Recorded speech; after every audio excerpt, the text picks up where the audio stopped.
Just let that run its course. Here I am. Here we go. What's going on, everybody? It is Tuesday, March 14th, and this is the latest edition of Nick Valencia Live. And we're live here. We've got a great set of guests here today. We actually had another group of guests lined up, but it switched out and it changed. And actually, I think much for the better, because there's breaking news developments that we want to get to. But you might have started, or you might have seen how this show started with this right here. We are going to be hosting our first in-person event in Los Angeles, actually more specifically in Montebello. On March 24th, we'll be at BLVD Market, Boulevard Market. The owner and proprietor, Barney Santos, has been kind enough to open his doors for us here, and we're going to be hosting our show, Nick Valencia Live, in person, starting at 6 p.m. to 7 p.m., and then afterwards we'll be just hanging out, mingling, vibing out. We invite you to join us, to chill. Come support the Montebello Food Hall, grab your drinks, grab your food, and watch a live show. We're going to have some special guests as well, but on the agenda for sure, in the lineup is Gustavo Arellano. He is an LA Times columnist. I don't need to introduce you guys to him. Plenty of you guys know who he is already, especially if you've been following me. He's been on the show a couple times already. We also, really excited to announce, have Alexis Aleman. He's one half of Foods and Medicine, the really popular social media account that follows the stories, the journeys of medical school students who are also first-generation Americans. And so it's a really compelling narrative, really awesome journey to follow along with. He's going to be there as our second guest, and then Barney will say a thing or two. We also had previously, we had confirmed Father Greg Boyle, and he is the leader of Homeboy Industries. He's been in Los Angeles for a long time. Let me get this here off the stage. He's been in LA for a really, really long time. And, he's somebody that really, doesn't need any introduction. Father Greg Boyle is sort of, I hate to say he was confirmed, and now he's not really confirmed at this point, but we're hoping to get at the very least, a special message from him. We're also going to get a special message from, it's kind of hard to say, special message. We're also going to get some special messages from some other folks that are LA faces and natives, and we'll have much more on that ahead. Okay, let's pivot to what's going on today, though. And we woke up this morning to this report here in Georgia. You might have seen it late last night, but let's take a look at what WSB had to say about it. Sewer to the building off. Officials say they do not have the capacity to. Channel 2 has confirmed the city has cut the water and sewer to the building off. Officials say they do not have the capacity to handle the demands, and they want to know how the federal government plans to do that without negatively impacting local residents. So that is regarding this story here. A facility in Social Circle, Georgia, which is about an hour outside of Atlanta. It is where ICE wants to build the latest warehouse, and they want to build a huge facility that would basically triple the size of the small town that they want to build it in. The warehouse that you're looking at used to be owned by a company called PNK or Pink. The next guest will probably correct me on that, Gareth Fenley. She joins us in just a little bit here. But some more background on this facility. It's one of the many facilities that we've seen the federal government purchase at much higher of a cost than it was appraised at. 30% higher. 230% higher in some cases. This site was appraised at much lower of a value, and the feds bought it with the intention of turning it into the largest, when it will be finished, they want it to be the largest detention facility in the nation. I mentioned our guest. She has been very active, a huge voice, a huge advocate for the small town and the community and how it's been impacted. Because let's be clear, this is all about how this impacts working class people, everyday people. It's a town of 5,000 people. And Gareth lives just on the outskirts, 9 miles away from where this facility is going to be. Gareth, you join us now live on Nick Valencia Live. Thank you so much for taking the time with us. Tell me what I'm missing here in the story and what we may not understand about it, those that are just learning about it for the first time. Well, thanks, Nick, and thanks for having me on. The Department of Homeland Security created a secret plan. They didn't want the public to know anything about it. And we found out about it through a leak to the press. Thank goodness for the press. We found out about it through a leak in December, and we got more information about it through more leaks in January.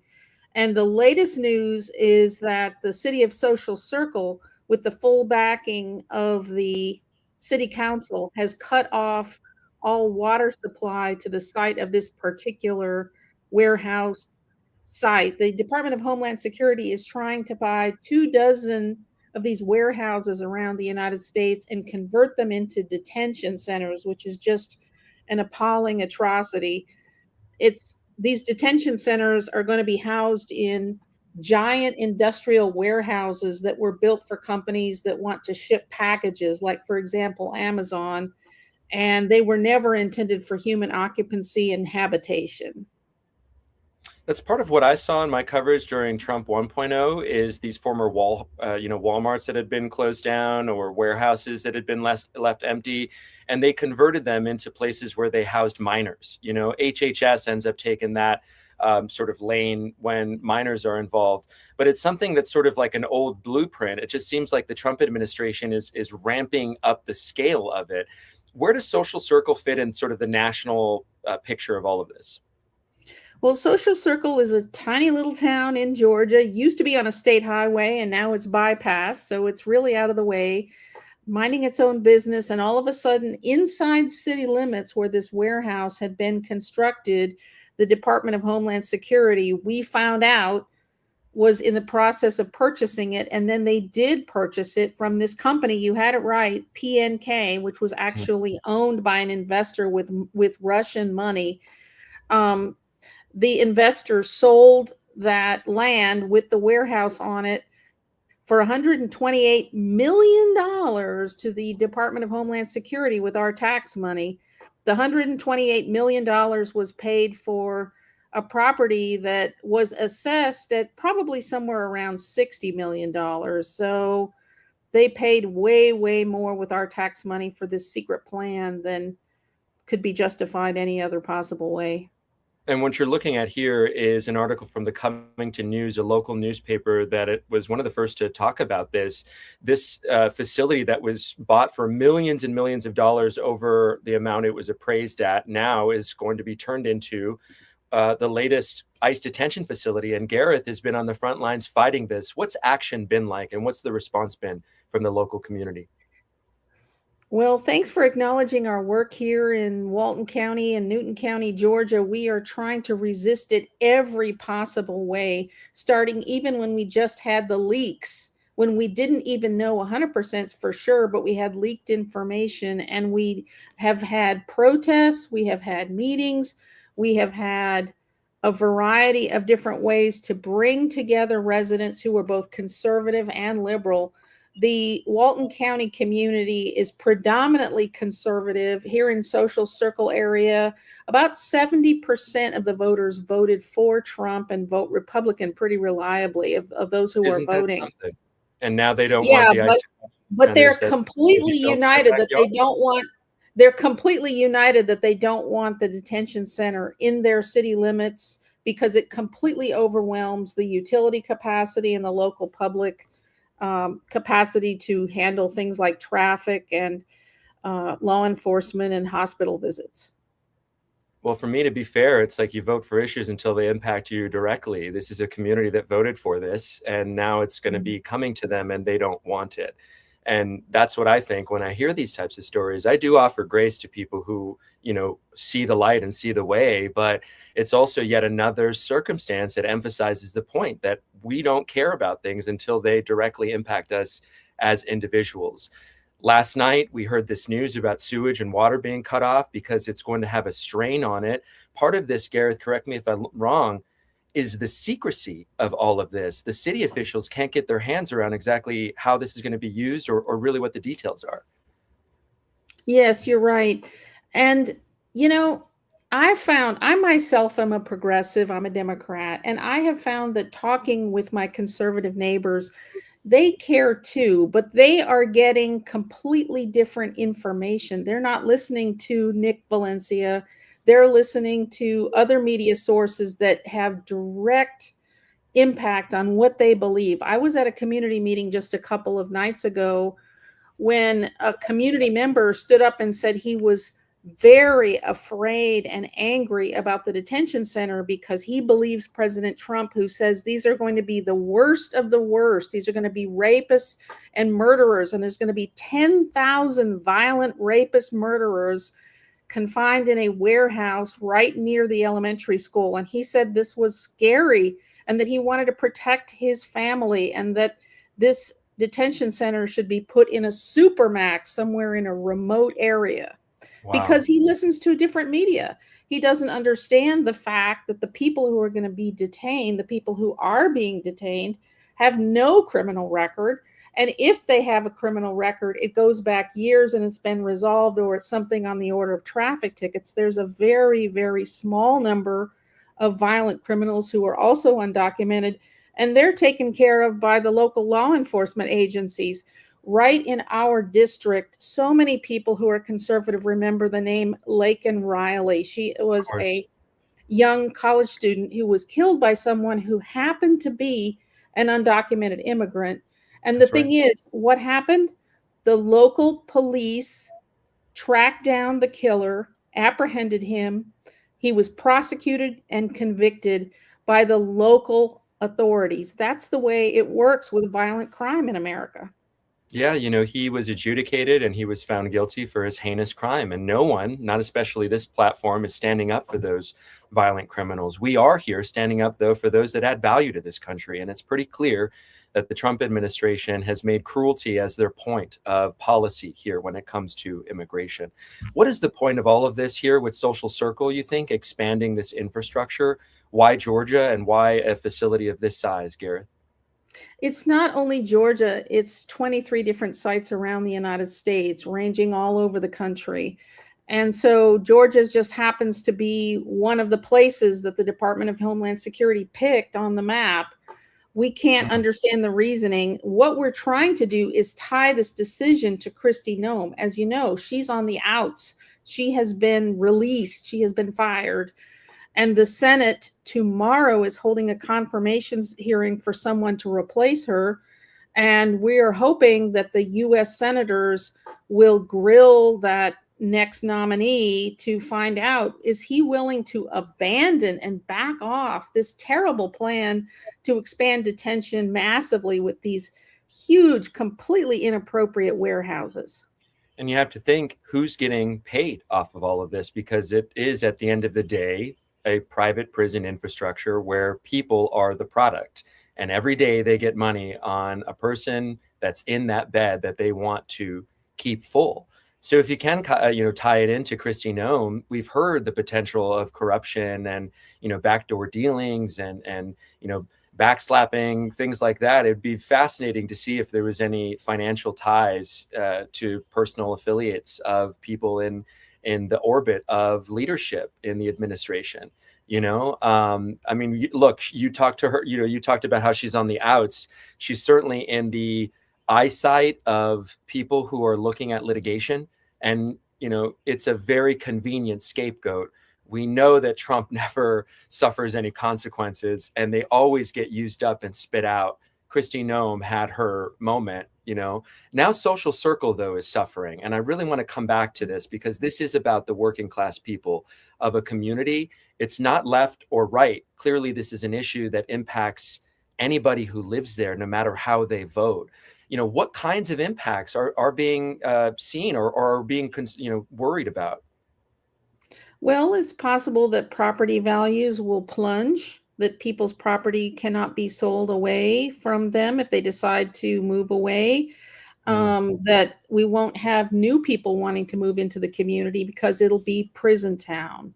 So it's really going to cause a very negative effect on the economy of the town if this detention center is opened. And we are doing everything we can to try to stall it out and stop it from happening. And so this kind of happened under the cover of darkness, right? With PNK, like what did they have to say about all of this? This Russian funded company, you said? I mean, fill me in on all this.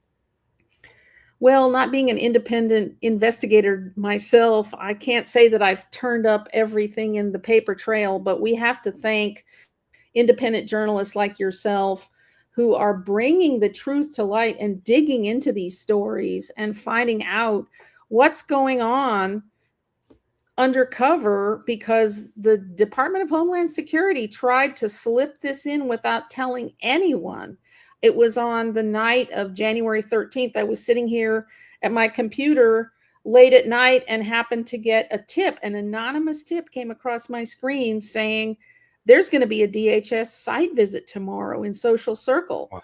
I immediately, late in the evening, called one of my activist friends and we agreed together, we're going to do a protest. So that next morning, it was Wednesday morning in January on a cold and rainy morning, early morning at 8:30, we were there in a parking lot assembling and then made our way over to the site of the warehouse to have a big protest. Big for us. There were 30 people there that came on virtually no notice on an anonymous tip. So we activists are acting and independent journalists are investigating. And if it weren't for us, if it weren't for people like you and me, the entire country would be in the dark. They wouldn't know about this. You know, and it's caught my attention. Aaron Parnas, I'll give him credit and give his flowers, you know, where I see them. I mean, he's a phenomenal communicator, and he's really been drilling down on this in the last 24 hours. It caught my attention because I'm an hour away, and I think, hey, look, there's more that needs to be done out here right in my backyard, right? And right where I live. I've been following this all across the country. What are some of the things, you know, for those people that are just joining us, this is Gareth Finley. She is an activist who has been on the front lines in protesting Social Circle, the site of where ICE wants to build the latest detention center. And the community is pissed off. It's going to triple the size of it and strain resources. What are the other issues? Okay, you mentioned property value, not being able to resell. I want to dig more into this. You know, I voted for Trump, and now he's bringing this policy I voted for to my backyard, and I don't like it. What do you hear from those folks? They're saying that they support detention, that they believe that people are in the United States illegally who were, I don't want to repeat all these talking points, Sure. that were let in by Biden, and that they use very offensive language, that people are, quote, running free. They talk about undocumented immigrants as almost as if they were animals in herds, that they are these wild rapist murderers who are destroying our towns and our communities. They are not in touch with reality because they are basing their information on media that's reporting lies instead of the truth. And Yeah. so when something like this suddenly appears within their city limits, it's very startling and scary to them. They're ordinary people who care about their families. They just want to make a living and have a satisfying life. And when something like this suddenly appears with the federal government not telling them what's going on, it's extremely disorienting to these folks.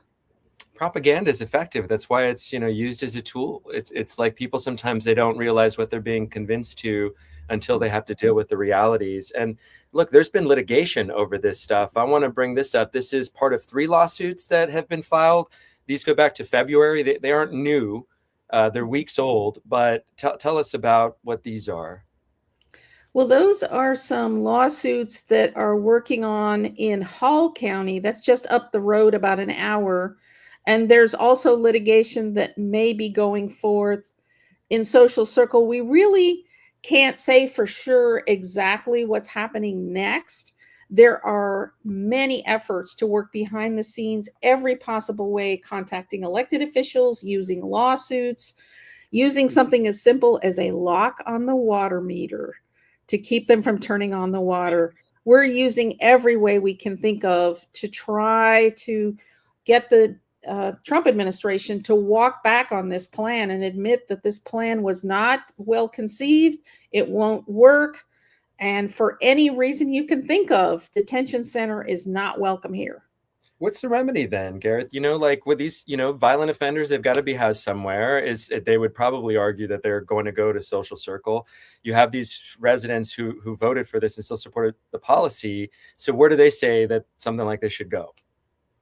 Well, according to them, it should be a supermax in some remote high desert area because they're terrified of what will happen to their town if those people that you and I know are just ordinary, hardworking neighbors come to town. They don't have. They have to worry more about the guards than they do the people that they're doing the guard, that they're guarding. They don't have a sense of who undocumented people are. That there's a sense of the other. There's a sense that they are people they've never met and are nowhere near like them. Yeah, so it's through journalism that you're doing and activism that I'm doing and just talking to each other and communicating and connecting that we help our more conservative neighbors understand that these people in the detention centers that are being detained are just like us. They're people just like us, and they're ordinary, hardworking people with a dream. And that's what we do here. We're highlighting. You see me check my phone now because we have another guest coming up after this. Is Amir, and his spouse is currently being held in Adelanto, in the Adelanto facility, the detention center there in California. Before we let you go, though, I'm texting Amir. We're ready here for you, Amir. We're ready. And in true fashion here, I'm an independent journalist doing all this myself. Before we let you go, what do we need to know? What questions aren't being asked about this? How do people, I have so many other questions. How do people get involved and follow this stuff? Where can they follow you? But I guess first and foremost, what's the question people aren't asking about this that you wish they were? I wish people were asking, how does this affect those who are detained? And you and I are asking that question, but millions of folks who are ordinary, faithful, loyal citizens of the United States are not fully understanding the humanity, the common humanity of those who are being detained. And, by watching the guests that you're going to have up next is how they can connect with these folks. I really understand that it is a long-term prospect of cultivating across this political barrier and across this polarization that's occurred because of the massive amount of propaganda lies that's being fed into the minds of people who believe it. And they're absorbing it. I feel like Trump in a lot of ways is a reflection of the best of us, and that's not a compliment. Like, we're this reality TV show country, and we elected a reality TV show president, and I'm guilty of it too. Like, I love wrestling. I love WWF. And I had I was a little Hulkamaniac and stuff growing up and loved Ultimate Warrior. And back in the 90s, resurgence of The Rock. And Trump was right in that. And that is still so incredibly popular. And we call him on this show the WWE president because he is an incredible master at manipulating the media and controlling a narrative and the crowd and getting, all of that stuff plays into the optics of all of this, and don't underestimate our adversary. You see his cunning and his effectiveness, and don't underestimate the millions of people who follow him. They're ordinary people with their own hopes and dreams and fears. And we've got to be able to connect with them and not demonize those people who support Trump. To be fair, there are some rabid people on both sides that you wouldn't be able to convince them, right? They're like, they're going to die on this hill. They want to die. They don't want to live. They want to die on this issue. But I'm exaggerating to emphasize a point. But there are people, though, I think you can't be passionately moderate. I think, not to derail a conversation, but I'm doing this research and I'm going to do this story on Bobby Polito, this congressional candidate in South Texas. And he is this kind of, Democrats are getting kind of excited about him because he's turning and he's flipping red voters, but he's really looking at it more so. And I think what you and I are seeing, it's not left and right, it's top versus bottom. It's like this gap where, like, sure, the middle is kind of equal in all areas, but it's this gap of, like, people are really, really rich or they're really, really poor. And it's getting more and more of those people in those camps. And that's not okay. And so I think that is all part of what's happening here with Social Circle. It's, you have these working class people, a town of 5,000, a place that you had probably never heard of before or driven through and didn't realize you were there. And then now, whoever decided, which is part of my investigation, that's what I'm going to get into. Hey, let's put it here around these folks here. This makes sense. I don't know. But thank you for helping us shine a light on. I'm so grateful for what you're doing and reaching out and bringing people and families affected by detention.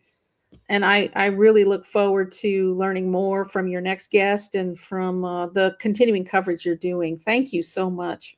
Oh, God bless you. Thank you. That's Gareth Fenley. And real quick before we let you go, how can we follow you? Well, I still wait for Amir to get back to me.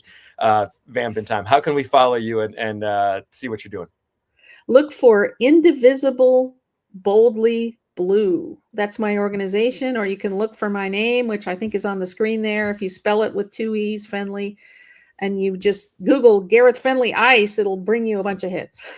Wonderful. And that gave me enough time. It bought me time because Amir just joined the green room. So he's behind the stage here, and we're going to get to his story next. Gareth Fenley, thank you so much for giving us the highlights here and what's going on in Social Circle, the site of what could potentially be the biggest ICE detention facility in the country.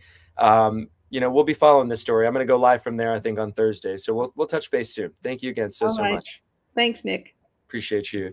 That was Gareth Fenley. And if you guys missed that conversation, this is what we had woken up to this morning here in Georgia, is basically this facility who, quietly ICE, is that the wrong clip? That's the wrong clip here. Anyway, ICE wants to build this facility here, and Gareth Fenley is on the front lines of trying to not make that happen. Last night, the city decided, hey, this is going to be a strain on our resources. We're cutting off the power. We're cutting off the sewage. Good luck building this facility if you do it. We talk about these facilities in terms of like money and contractors. There's real people inside. These are real lives. These are everyday citizens that are walking, non-citizens that are walking in your life that you love and interact with and may not even know that they're here without documents.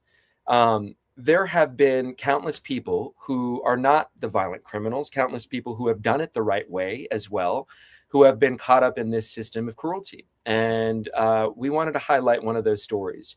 Before we do, we wanted to show you what happened over the weekend. There was a day of action. Some trouble with, remove that. Okay, here we go.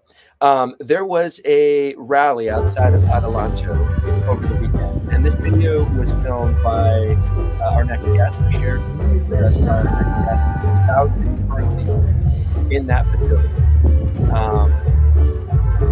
Amir was describing to me the conditions, just how terrible and what his wife has to deal with.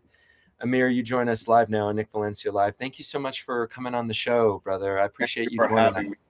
Thank you so much. I'm so sorry that we see each other now like this. Yeah, I can't believe this is actually happening. And I'm sorry I was a little bit late.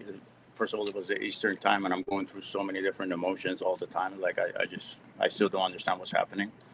And it doesn't make any sense, brother. And thank you for everything that you do to bring awareness to this. And so let's bring the awareness, man. Let's just, what happened? How did this, tell us about who your wife is and what happened? Yeah, first of all, I've been looking at your videos, how active you are about this, and you see it and you want to throw something at the TV when you watch it, and you let it go because it hasn't personally happened to you. But when it happens to you, you just realize how real this thing is, man. And yeah, my wife, Tanya, we've been together since before the pandemic. we've been living together.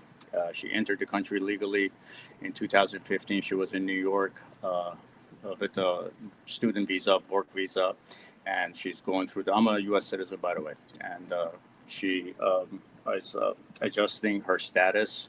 I guess that's what I call it, the I-488 form that we filed for her.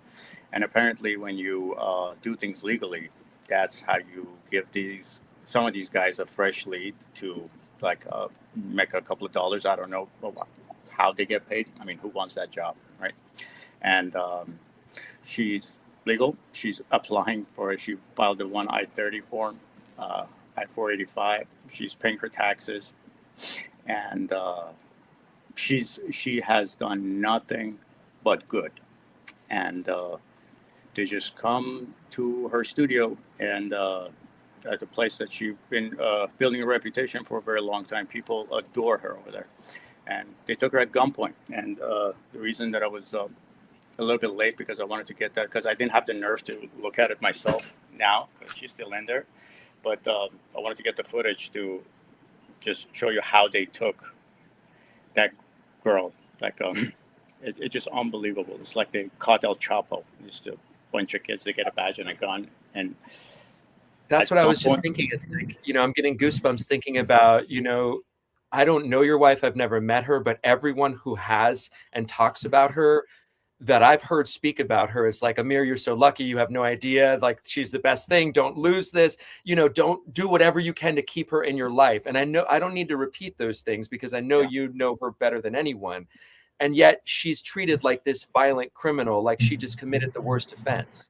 And so I have that image in my head right now, and I'm sure that you can't get it out of yours. Yeah, I can. And they put chains around her waist, on her feet, and unreal. They took her to the federal building downtown. I wouldn't have known if the building manager didn't give me a call. Somehow they found my number. They told me she was taken by ICE. I couldn't believe it because it didn't make any sense. And apparently the stories that I hear, the officer that took her was getting a kick out of her crying.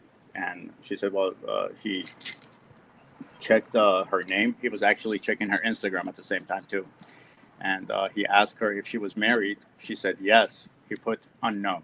She's like, why would you do that? He said, because I don't trust you, just because I can. And do you have a criminal record? No. He put C. So they're keeping her with high-risk inmates with the orange color. Yeah, I mean, this is the high-risk inmate that you're looking at there. She is the sweetest thing in the world, like the closest thing to an angel. Never heard a fly. And even the time that she's there, all she's doing is just listening to the stories of the other girls that are there. And that's all she talks about when I talk to her. Because share some of those stories with us, because they're horrific. The worst one that she talked about, I actually saw that lady when I went to visit her. There's this lady that was in the healthcare, and he's been here for a very long time. And she's the only caregiver to a nephew, a 10-year-old nephew that she had. The nephew had lost the parents, and she's the only one supporting her financially.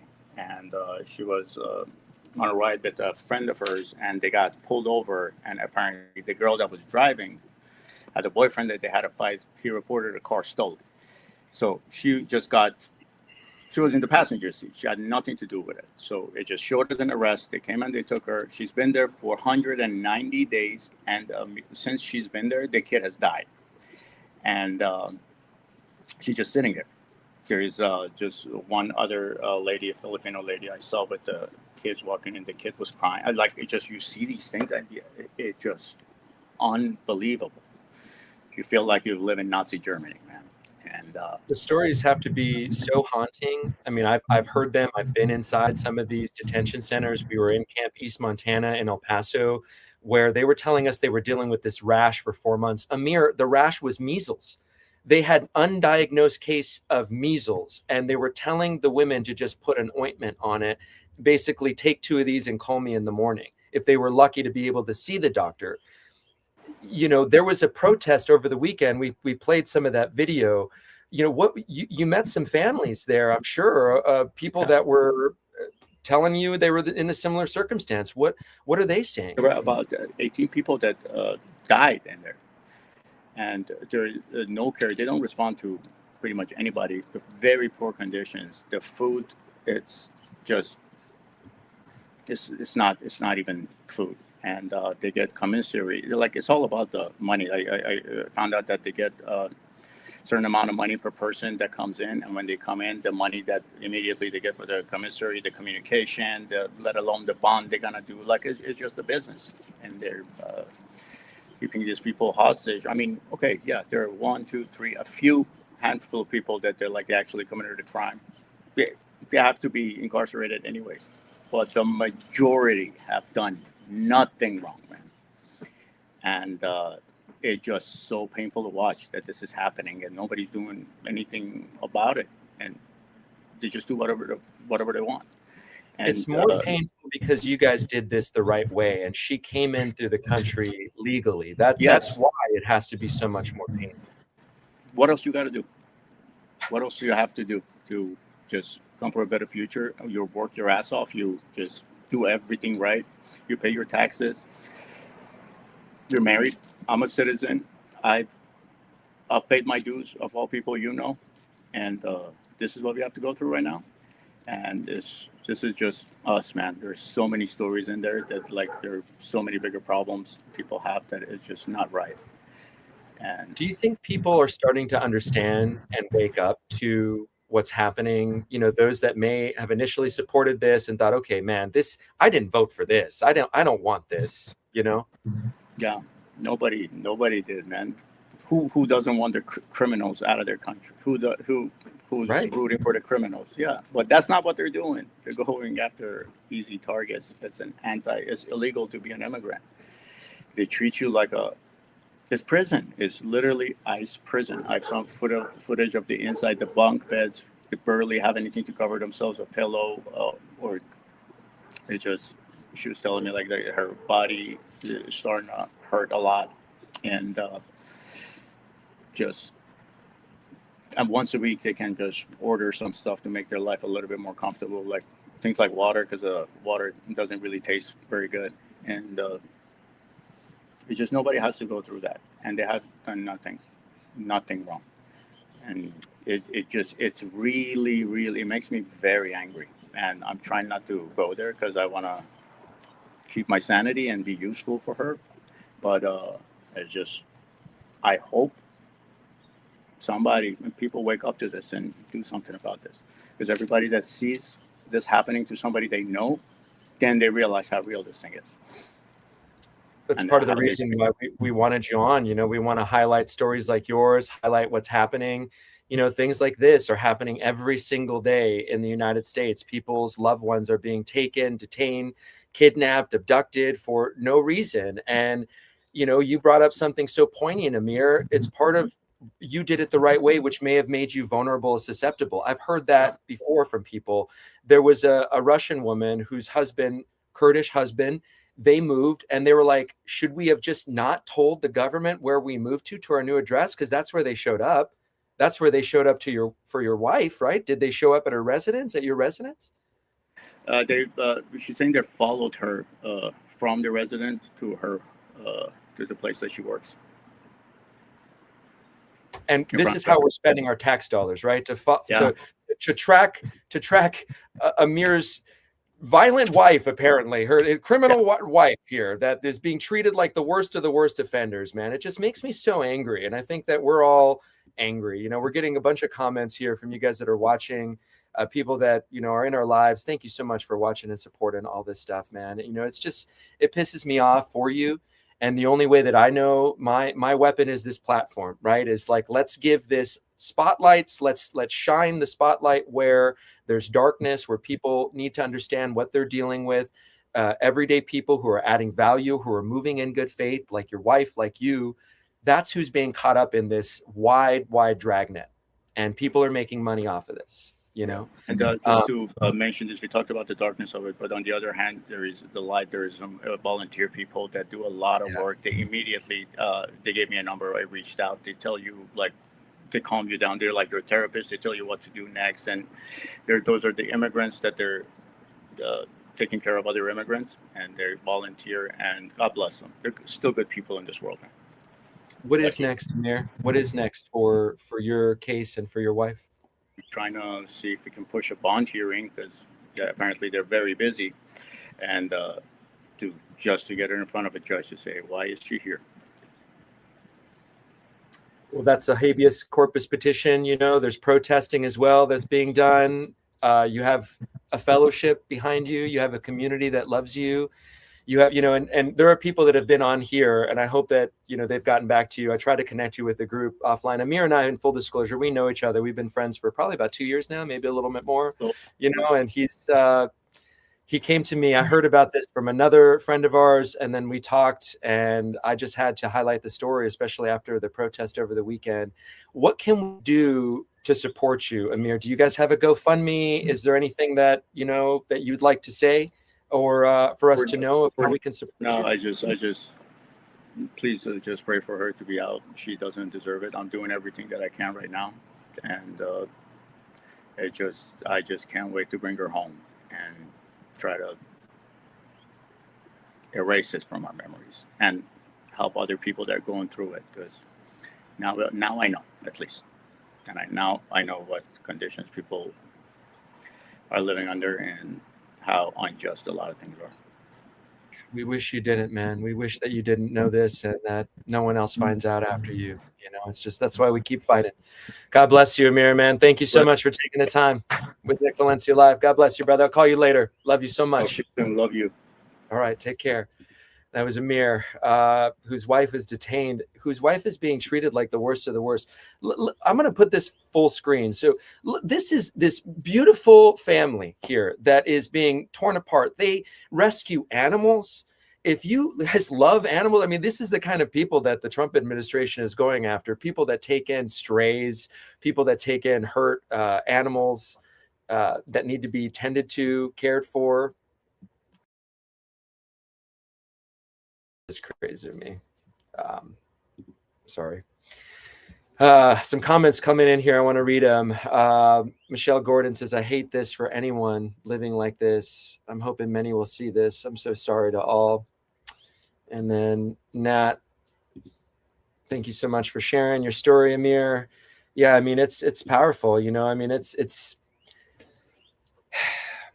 I hear these stories all the time, but it hurts more when you hear it from somebody that you know personally. And I don't need to experience this myself. I have been in these detention centers, fortunately or unfortunately. I know exactly the type of situation and scenario that his wife is in right now, and that every single person that is detained is in right now. And are these places where they're beating the hell out of them every single day, and this is this rite of passage? I don't know. In some cases, I'm sure the guards are especially violent, but like, these are places where you just sort of wilt away. And in my experience, in the several that I've been in, more recently, this newest edition, the Camp East Montana, they're like put up with this new material that looks cheap. It looks like the fastest way you could get it done, and let's get the biggest profit margins and make everything just so stale and bland. It just feels like you're in this, I don't know, man, you know, like, I just think of Silence of the Lambs, where Dr. Lecter was in this like white insane asylum type thing, and that weighs on your psyche. That just like weighs on me thinking about it. And that's what his wife is in every single day, and what others that we love and we know, and people who have been interacting and intersecting with our lives every day, that's what they're in right now. And so, yeah, we need to keep fighting the good fight. Thank you so much, David, for saying that. And thank you guys for all being engaged and commenting. Everyone that's watching this on replay, we play this at 1 p.m. Eastern and 9 p.m. Eastern as well. We also, before we let you go here, we wanted to talk about this event that we have coming up here in LA.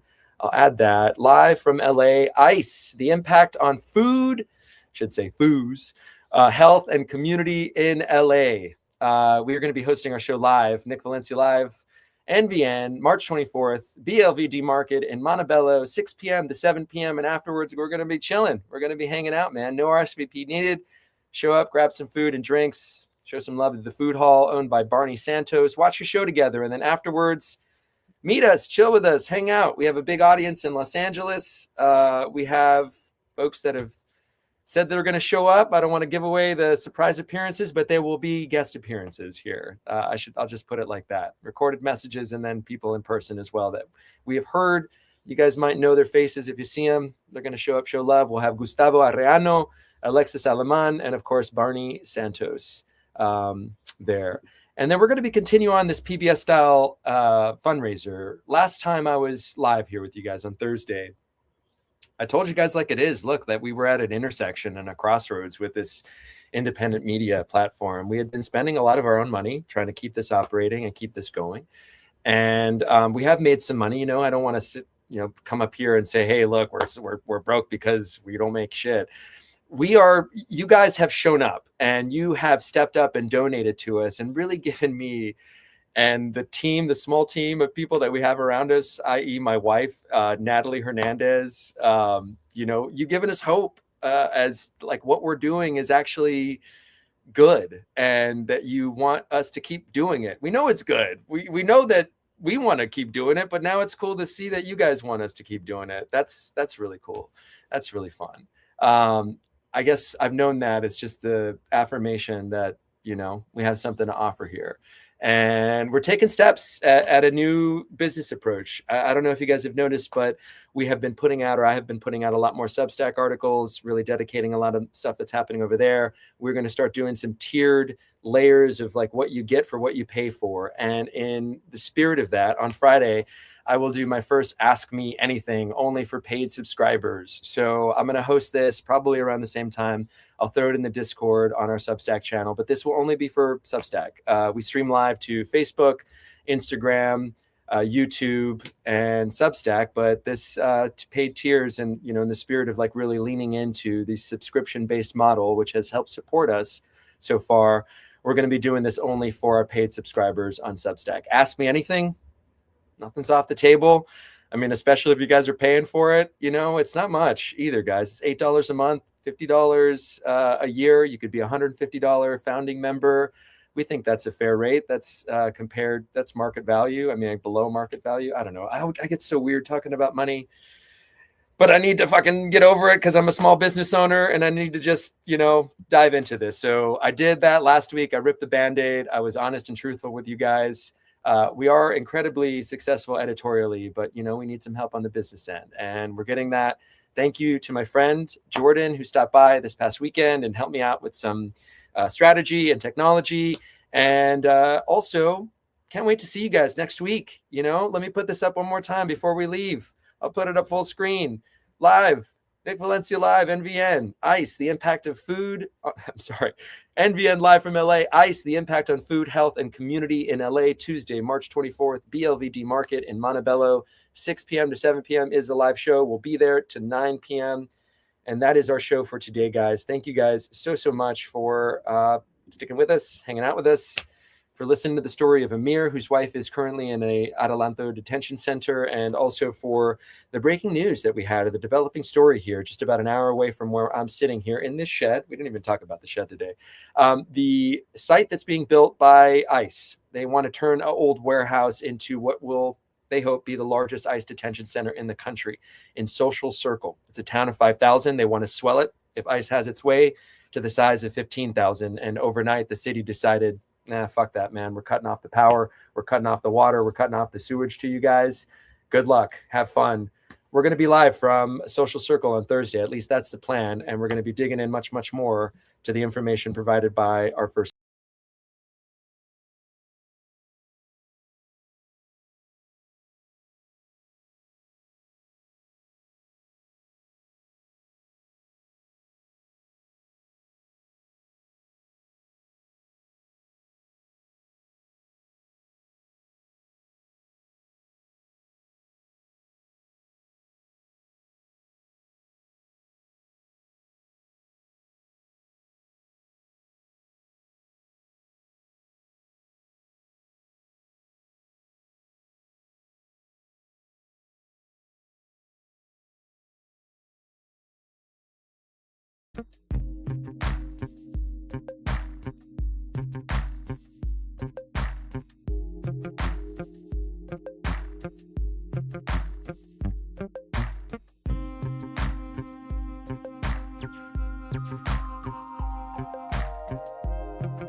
I have no idea what happened there, guys. I'm sorry. The feed cut out. It just like kicked me out. I'm still getting used to running this show by myself.